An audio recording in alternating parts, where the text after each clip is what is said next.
Les plugins d'émulation vintage, alors ça c'est quelque chose qu'on retrouve énormément parmi les fabricants de plugins, hein. C'est-à-dire c'est des effets qui se veulent de reproduire ce que faisait le hardware, hein. Il y a des fabricants qui sont très connus dans ce domaine-là, hein, pour reproduire justement du hardware en version plugin.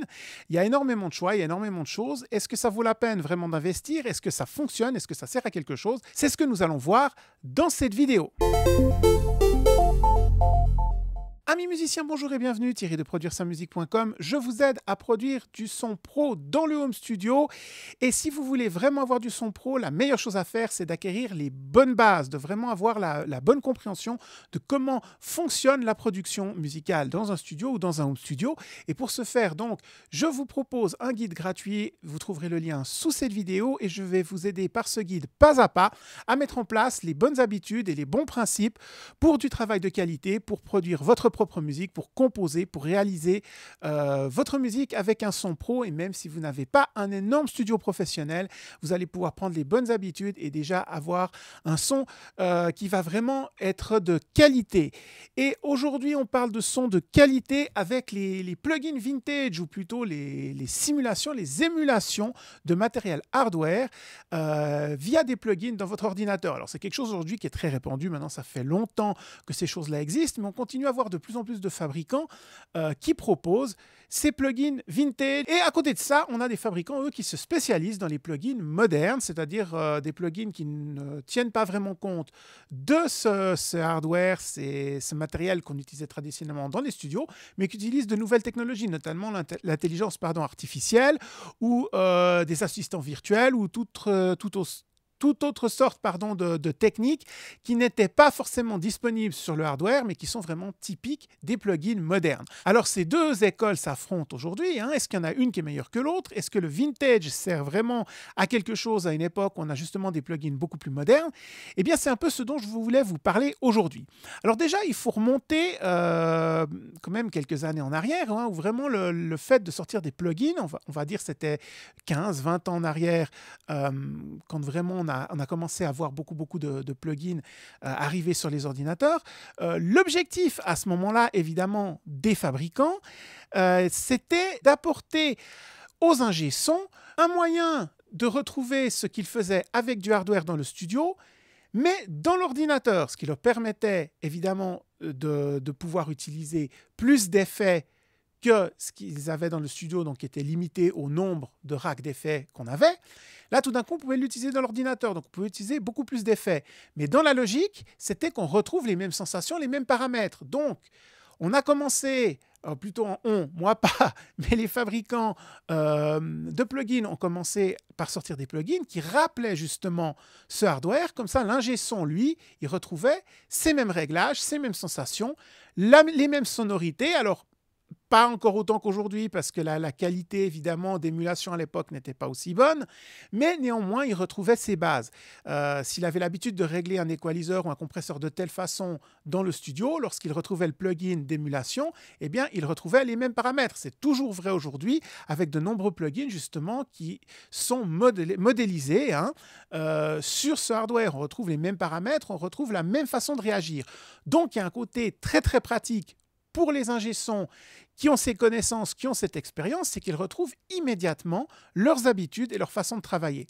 La deuxième chose, le deuxième avantage, en tout cas pour les fabricants, c'est que c'est un argument marketing, parce qu'évidemment, il y a des racks d'hardware, des effets hardware qui sont très connus. Le fait d'utiliser ce nom et de promettre entre guillemets qu'on va avoir la même qualité qu'avec ce matériel, c'est un argument de vente très important évidemment pour les fabricants, parce qu'on va se dire bien évidemment que si du coup on achète ce plugin, on va retrouver le même son que notre hardware à peut-être 5 000 €. On va le retrouver dans un plugin à l'époque c'était un petit peu plus cher, mais aujourd'hui 50, même chez Waves, quand vous avez les ventes du Black Friday, les ventes de fin d'année à 29 $, on va se dire voilà, au lieu de 5 000, 29. Donc forcément il y a un argument marketing derrière tout ça qui est très très important pour ces fabricants, d'où la grande quantité de ces émulations où on vit un peu sur l'image de marque de ces produits qui ont fait les beaux jours de la musique depuis 20, 30, 40, 50 ans et qu'on entend sur plein d'albums légendaires. Donc on a vraiment travaillé là-dessus au niveau du marketing pour se dire, ben voilà, on a ce compresseur qui apparaît sur tel ou tel album, qui est utilisé par tel ou tel producteur, tel ou tel ingé son super connu. Et voilà, et c'est un bon moyen évidemment de vendre les produits. Alors est-ce que ça veut dire que ces émulations, c'est pas bien, qu'il ne faut pas les utiliser, que c'est de l'arnaque, que c'est que du marketing? Non, évidemment non, il y a des avantages. Alors déjà, l'avantage effectivement de retrouver les mêmes réglages, c'en est un. Si vous êtes habitué à du hardware, si vous avez travaillé dans ce cadre-là, évidemment c'est un avantage. Vous gagnez du temps, vous gagnez de l'efficacité, vous êtes tout de suite dans le domaine, dans votre expérience. Ça c'est très très bien aussi. Il faut aussi reconnaître que certaines de ces émulations sont bien faites. Quand on les teste, on a vraiment un son de qualité plus ou moins proche de l'original. Alors c'est toujours difficile d'être 100% proche parce que du hardware, déjà d'une unité à l'autre, on a une différence forcément puisque rien n'est exactement le même. Mais on retrouve dans les bonnes émulations, on retrouve quelque chose qui se rapproche. Donc ça, c'est effectivement très bien aussi. Moi, il y a des plugins que j'aime beaucoup. Par exemple, les émulations SSL, je les aime bien. Je retrouve un peu ce son. J'aime bien leur façon de travailler, leur façon de réagir. Les compresseurs, qu'on retrouve les émulations de certains compresseurs vintage ou certains equalizers vintage, effectivement, on retrouve tout de suite un peu ce grain, cette agressivité chez certains, qui est très agréable à utiliser. Et on va dire d'une manière générale, ces plugins-là, ce qu'ils apportent, c'est une couleur. Alors, je sais que c'est un peu le mot classique, hein, colorer le son, mais disons qu'ils apportent une certaine personnalité au son, on va dire. Et de ce côté-là, c'est une très bonne chose. Par contre, ils sont souvent un peu moins faciles à utiliser que les plugins modernes parce qu'ils laissent justement volontairement les limitations qu'on avait sur le hardware, avec les boutons à tourner et les paramètres parfois qui ne sont pas réglables très en détail. Là où les plugins plus modernes se moquent de ces choses-là, ils se moquent de ressembler ou de sonner exactement comme leur équivalent hardware, mais ils vont vous donner des fonctionnalités beaucoup plus poussées, beaucoup plus détaillées. Ils vont vous permettre de faire des choses, par exemple, qu'on ne pouvait pas forcément faire avant, comme la séparation centre gauche-droite, évidemment les assistants virtuels, hein, toutes ces choses-là, tout ce que l'intelligence artificielle aujourd'hui fait, c'est toutes des choses auxquelles on n'avait pas accès et qui sont des outils qui sont très très pratiques, qui vous permettent de mieux comprendre ce que vous faites et forcément d'avancer plus vite, d'être plus efficace. Donc ça, c'est l'avantage, si vous voulez, des plugins modernes et le désavantage des plugins vintage qui sont plus dans l'immédiateté. Alors, lesquels il faut choisir? Moi, personnellement, quand il s'agit vraiment de mixer, de rentrer dans le travail de détail et ces choses-là, j'aime bien les plugins modernes parce que justement, on a un contrôle qui est beaucoup plus poussé sur les choses. Par contre, lorsqu'il s'agit de faire du sound design, d'être dans le côté immédiat, de tourner un bouton et tout de suite, hop là, on sent qu'il y a quelque chose qui se passe, quoi. On a cet effet-là. J'aime bien aussi avoir quelques plugins vintage, justement, que je fais du sound design, mais tiens, je vais mettre un bon coup d'équaliseur avec ça. Ce ne sera pas subtil, ce ne sera peut-être pas chirurgical, mais je vais retrouver ce côté, je disais, ce côté immédiat, ce côté coloré, ce côté où il y a de la personnalité qu'on retrouve justement dans les plugins qui sont un peu plus vintage ou qu'on retrouvait dans le hardware, mais forcément on n'a pas toujours les moyens d'acheter tout ce hardware. Donc ça c'est quelque chose que j'aime beaucoup. Moi j'aime bien par exemple le channel strip de SSL, j'avais fait une vidéo dessus. J'aime beaucoup, c'est efficace, ça permet de mixer à l'ancienne tout sur un seul plugin. Donc on retrouve ce côté vraiment, ce côté immédiat. Hein. Encore une fois je me répète, mais c'est vrai, c'est cet avantage de ce type de plugin là.